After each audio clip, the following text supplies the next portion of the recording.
MLA ಆದಮೇಲೆ 7.5 ವರ್ಷದಲ್ಲಿ ಯಾವುದೇ ಜಾತಿ ಗಲಭೆ, ಯಾವುದೇ ಜಾತಿ ರಾಜಕಾರಣ, ಯಾವುದೇ ರೀತಿಯಾದಂಥ ಪೊಲೀಸ್ ಸ್ಟೇಷನ್ ಒತ್ತಾಯ, ಈ ಜಾತಿ ನೆಲೆಸೋದು ಆ ಜಾತಿ ಇಳಿಸೋದು ಯಾವುದಕ್ಕೂ ಆಸ್ಪದ ಕೊಟ್ಟಿದೆ. ಬಹಳಷ್ಟು ಕುವೆಂಪು ಅವರು ಹೇಳಿದ ಹಾಗೆ ನಮ್ಮ ಕ್ಷೇತ್ರ ಶಾಂತಿಯ ತೋಟ ಆಗಿದೆ ಅಂತ ಬಹಳಷ್ಟು ಹೆಮ್ಮೆಯಿಂದ ಹೇಳಲಿಕ್ಕೆ ಬಯಸ್ತೇನೆ. ಎಲ್ಲರೂ ಇದೇ ರೀತಿ ಕೂಡಿ ಹೋಗೋಣ, ಕೂಡಿ ಬಾಳೋಣ. ಜೀವನ, ನಾನು ಇವತ್ತು ಏನಾದರೂ ಆಕ್ಸಿಡೆಂಟ್ ಆಯ್ತು ನನಗೆ, ಇವತ್ತಿಗೆ 1 ವರ್ಷದ ಹಿಂದೆ, ಇವತ್ತು ರಾತ್ರಿ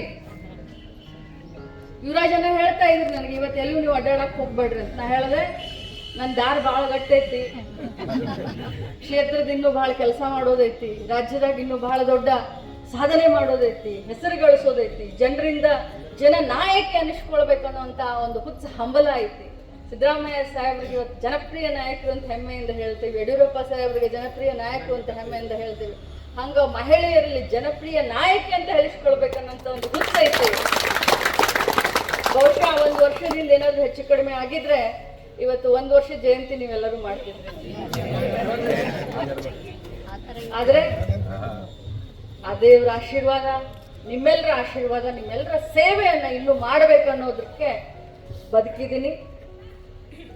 ದೇವ್ರು ಸರಿಯಾಗಿ ನಿಮ್ಮ ಸೇವೆ ಮಾಡ್ತಾ ಇದ್ದೀನಿ, ದೇವ್ರು ಸರಿಯಾಗಿ ನಿಮ್ಮ ಜೊತೆ ನಡ್ಕೊಳ್ತೀನಿ, ಎಲ್ಲರನ್ನೂ ಜೊತೆಯಲ್ಲಿ ಕರ್ಕೊಂಡು ನಾನು ಬೆಳಿತೀನಿ ಅನ್ನೋಂಥ ಮಾತನ್ನು ಹೇಳಿ ನನ್ನ ಮಾತನ್ನು. If you like this video, ಬೇಗ ಲೈಕ್ ಮಾಡಿ, ಕಾಮೆಂಟ್ ಮಾಡಿ, ಶೇರ್ ಮಾಡಿ ಹಾಗೂ ಯೋಯೋ ಟಿವಿ ಕನ್ನಡವನ್ನು ಸಬ್ಸ್ಕ್ರೈಬ್ ಮಾಡಿ.